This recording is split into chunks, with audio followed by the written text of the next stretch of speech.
I'm glad you're here because, gosh, I like to talk about politics. It's fun. We could do this all day long and put everybody to sleep probably, but it really is terribly important to everyone. Honoraria. Now, I hear varying opinions on honoraria, but should a senator be allowed to go and speak before the tobacco growers and receive $30,000 fee? No. Period? Absolutely not. And in fact, you recall one of the more recent firestorms in Congress was the question of the pay raise, and they were hoping to impose restrictions on honoraria with the pay increase. $3,000? $300? Are we talking U.S. Congress or I'm talking a senator or someone from the U.S. Congress. I don't necessarily object if, in my opinion, again, this would be going in my own personal opinion, that if someone were to speak before a group, if their expenses were paid to go there and make the speech, that's no problem. But no, I think that there should be a ban on honoraria, and I think it would be far better to have had a pay raise for congressmen and senators and had that ban on PACs, on honoraria. I think it's a bad thing, and I must say I'm proud as a Democrat to note that our party has been very upfront and pushing on that issue throughout. It's hard to forget where the money came from. If you spoke to this group and they gave you a large fee when you're running for office or when you've got to make a decision on the floor of the Congress, floor of the legislature, if you will, it's hard to forget where the campaign contributions came from, or it's hard to forget where the money came from on the honorary. Let's talk about PACs a little bit, the device that was created a few years ago to remove potential corruption in these enormous sums that were contributed to candidates.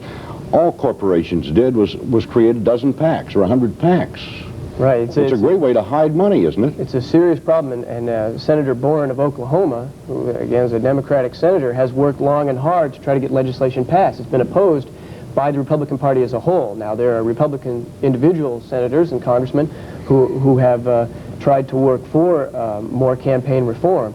But I think it's important to emphasize when Senator Cohen said, well, this is a double standard that's being applied. If Tower puts money in his pocket, we have to remember that senators are doing the same thing. I think it's entirely correct, but the remedy is not to lower the standard for Tower. The remedy is to raise the standard for people in the United States Congress, and I certainly hope we do that. When they accept this post, when they run for this post, I guess they accept all of the traffic that goes along with it, that they are going to be under increased scrutiny, and that there are certain freedoms, if you will, that you and I may experience that they cannot anymore. Although you work in the legislative office, I work in public life, and there are certain things we can't do, because we have an obligation to That's true. The public who we're responsible to. Although I do think that there's been an interesting balance that the media has gone through. Back in the 1800s, the media was often the first one to raise personal allegations about people. Then the media went through an era where it was sort of a wink and a nod between the media with different presidents and so forth about their activities.